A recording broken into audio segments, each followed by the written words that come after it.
welcome to Lisa Marvin Art. I'm back at the lake for a few days and I don't have all my supplies, but I do have some resin stuff. So I thought I would just kind of play around with resin. I know a lot of people find it really intimidating. Now, to be fair, I don't do a lot of resin art. I do just play around with it, but I do cover all of my art pieces in resin. So I did a long time ago, I did a huge resining video, but I just wanted to show you, like, there's no need to be so scared of resin. I tape my edges. You don't have to, but just for circles, it is easier to tape around this way, and then you have the lip of paint. Some people stain this. I like the look of the wood personally, and you know, with measures, you can have a really nice, flat, shiny resin experience, and you don't really need that much stuff. But what I'm actually going to do today is put TLPs in resin and cover up some pieces that I don't love or that are ugly. Like, look at this one. Poor guy. I mean, colors, like if I put clear resin on this, you can see, I think that probably looks like TLP Velvet, the blue interference. So what I've done is I've taped the sides, and I think I might just put some TLPs in resin, do some shapes. Maybe some of this will pop through, maybe not. It doesn't really matter because these were going to be garbaged anyways. Now, mixing your TLPs into resin or any pigments, you don't need that much at all. So when I mix, first of all, because I do a lot of resining and I resin big pieces, I put my resin in big mixing cups like this. And there's lots of, I got them on Amazon, and there's lots of different types of measurements. I just go by ounces. Now, the type of resin I use, because I'm in Canada, I think you could only get it in Canada, is Artworks resin. I enjoy it, and it's a 1-to-1 split. So when you're mixing resin, check your directions, but really I put the hardener in first, the number 2, because the hardener is actually very liquid. So you can pour it very easily as much as you want. And it's the resin part, part A, that is very thick and glutinous and kind of hard to pour. And you really, now, like I said, every mix is different, but I mix for about 3 to 4 minutes till I see no, like kind of the lines through it, and it looks pretty clear. And it does look bubbly. Now, so what I do for resin work is different.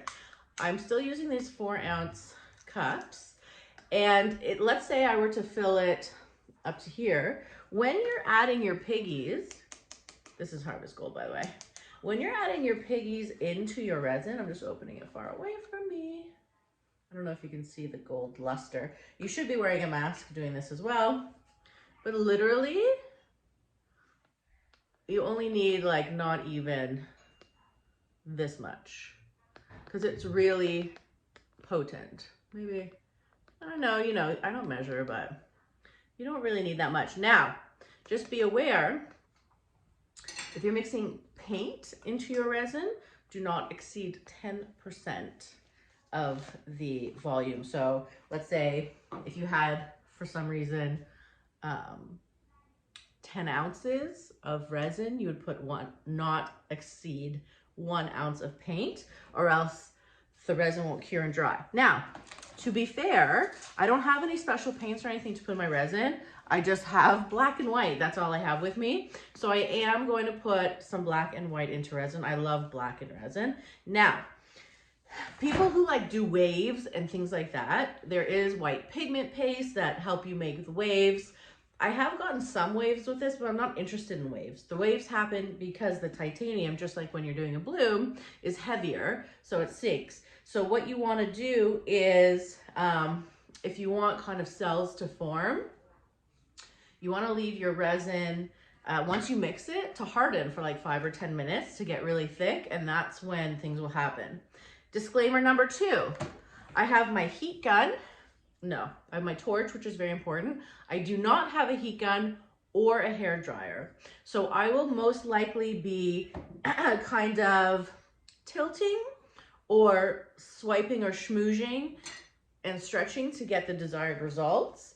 So you don't need, again, this is like, pretend we're like pioneer resining. You know what I mean? Like we just have the necessities. We have gloves, we have mask, always important. We have to pop the air bubbles. This is just a kitchen torch from Amazon. We have a big cup, we have small cups, we have piggies and resin. So we're not gonna do anything fancy. And to be honest, I don't even know if this is gonna look nice.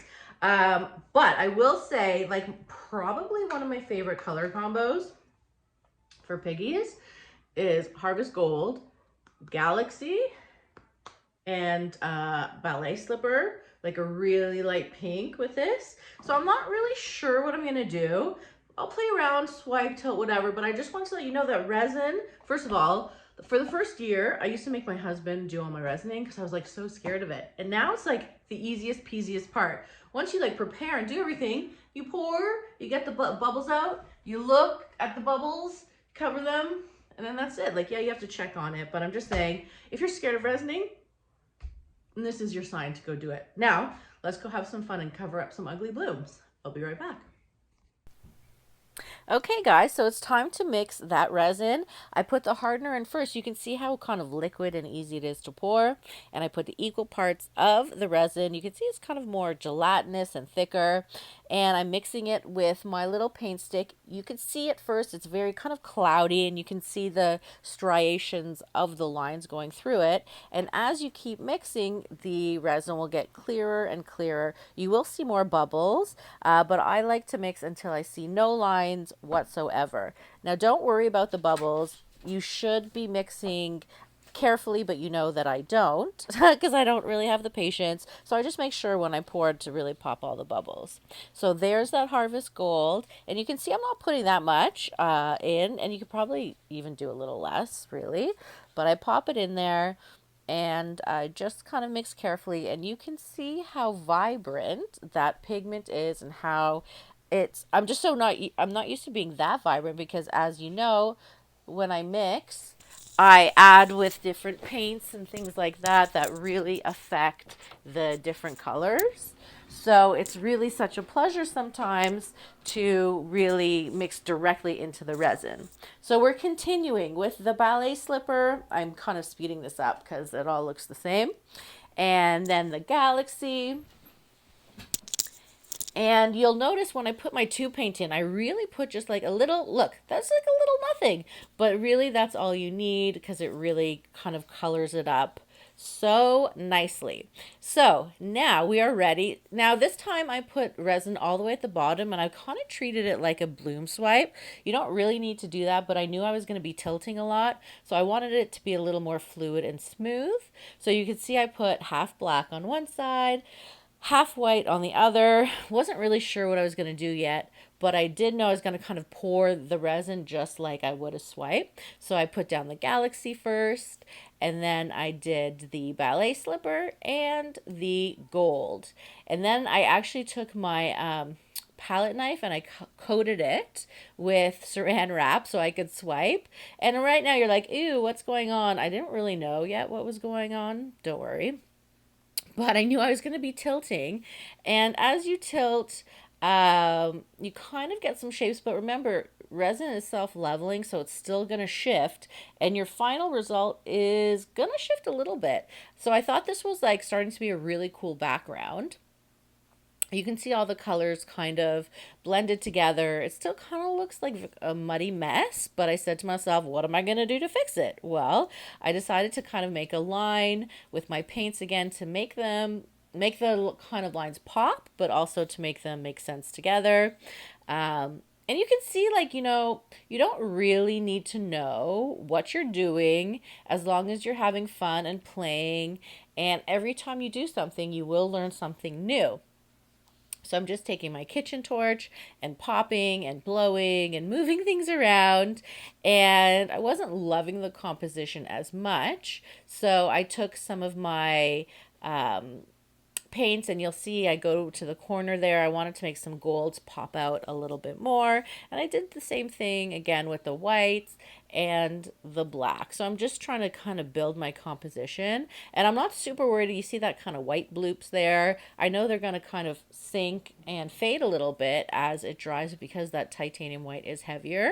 So you have to remember what it looks like now. You're going to get a lot more cells as this sits. So you can see here the final result. All those cells from the heavy titanium and the gold kind of have settled and make these really cool shapes. I like that you could see that bloom underneath and a really cool depth. Is this like the best resin thing you've ever seen? No. But did we have fun? Yes. And I really hope that this encourages you to have fun and play, and let me know how it goes. Love you guys. Bye.